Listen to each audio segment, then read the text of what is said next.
മതസൗഹാർദ്ദത്തിന്റെയും പങ്കുവയ്ക്കലിന്റെയും വേദിയായി പുട്ടും പാട്ടും എന്ന പരിപാടി ശ്രദ്ധേയമായി.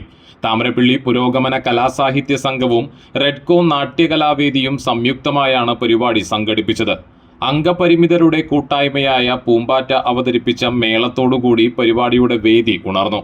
ഗ്രാമത്തിലെ വിവിധ വീടുകളിൽ നിന്നും പാചകം ചെയ്തു കൊണ്ടുവന്ന വിവിധ തരം പുട്ടുകളും മറ്റു ഭക്ഷണ പദാർത്ഥങ്ങളെ കൊണ്ടും നിറച്ച ചായക്കടയും പരിപാടിയിൽ കൗതുകമുണർത്തി. ഇന്ദ്രാഞ്ചിറ പരിസരത്ത് നടന്ന പരിപാടി എഴുത്തുകാരി ജൈന ചക്കാമടത്തിൽ ഉദ്ഘാടനം ചെയ്തു.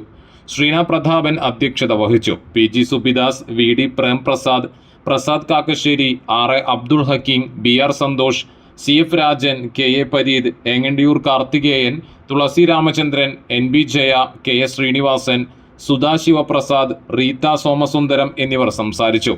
എഴുത്തുകാരെ ചടങ്ങിൽ ആദരിച്ചു. പാട്ടും കുട്ടികളുടെ കലാപരിപാടിയും വീരനാട്യവും അരങ്ങേറി.